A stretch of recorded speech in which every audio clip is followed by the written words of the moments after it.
శివాయ విష్ణురూపాయ.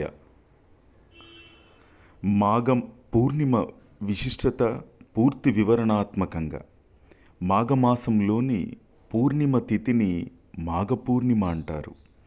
హిందూ ధర్మంలో ఇది అత్యంత పరమ పవిత్రమైనటువంటి పర్వదినంగా భావించబడుతుంది. ఈరోజు స్నానం, దానం, వ్రతం, పూజలు చేయడం వల్ల అపార పుణ్యఫలాలు కలుగుతాయని శాస్త్రాలు చెబుతున్నాయి.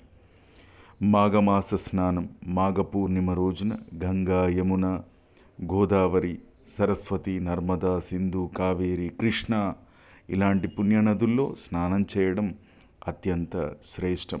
ఇది పాపక్షయం చేసి మోక్ష ప్రాప్తికి మార్గం వేస్తుందని విశ్వాసం. ముఖ్యంగా ప్రయాగ త్రివేణి సంగమంలో స్నానం చేయడం మహా పుణ్యకరం. విష్ణు పూజ విశేషం గురించి ఈ రోజున మహావిష్ణువును పూజించడం ద్వారా ఐశ్వర్యము, శాంతి, సుఖము సమృద్ధిగా లభిస్తాయి. తులసి దళాలతో, పసుపు, కుంకుమ, దీపం నైవేద్యాలతో పూజ చేయడం శుభప్రదం. విష్ణు సహస్రనామ పారాయణం చేయడం ఎంతో ఉత్తమం. వ్రతాలు, ఉపవాసం గురించి సత్యనారాయణ స్వామివారి వ్రతం మాఘ పూర్ణిమ వ్రతం ఈ రోజున విశేష ఫలదాయకం.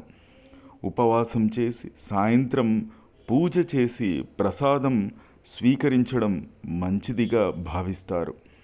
అలాగే దాన ధర్మాల ప్రాముఖ్యత గురించి ఈ రోజున అన్నదానం, వస్త్రదానం, గోదానం, తిలదానం, దీపదానం చేయడం వల్ల అఖండ పుణ్యం కలుగుతుంది. పేదలకు ఆహారం అందించడం, బ్రాహ్మణులకు దానం చేయడము విశేష ఫలితాన్ని ఇస్తుంది. పురాణాల ప్రకారం మాఘ పూర్ణిమ రోజున దేవతలందరూ భూమి మీదికి వచ్చి పుణ్యస్నానాలు చేసే మనుష్యులను ఆశీర్వదిస్తారట. ఈ రోజున చేసినటువంటి ధర్మకార్యాలు అనేక యజ్ఞాలు చేసినంతటి పుణ్యాన్ని ఇస్తాయని వేదాలు పేర్కొంటున్నాయి. అలాగే ఈరోజు శ్రీ లలిత అమ్మవారు యొక్క జన్మతిథిగా చెబుతారు. ఆధ్యాత్మిక ఫలితాల్లోకి తీసుకుంటే మనస్సు శుద్ధి, ఆత్మశాంతి, పూర్వజన్మ పాపాల నాశనం, కుటుంబంలో శుభకార్యాలకు అనుకూలత, ఆరోగ్యం, దీర్ఘ ఆయుష్, మోక్ష సాధన ఇలాంటి గొప్ప ఫలితాలు ఉంటాయి.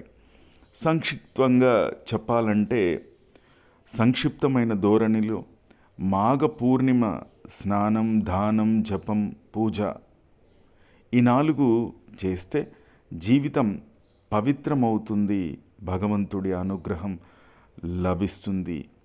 శివస్య హృదయం విష్ణుః, విష్ణువస్య హృదయం శివః.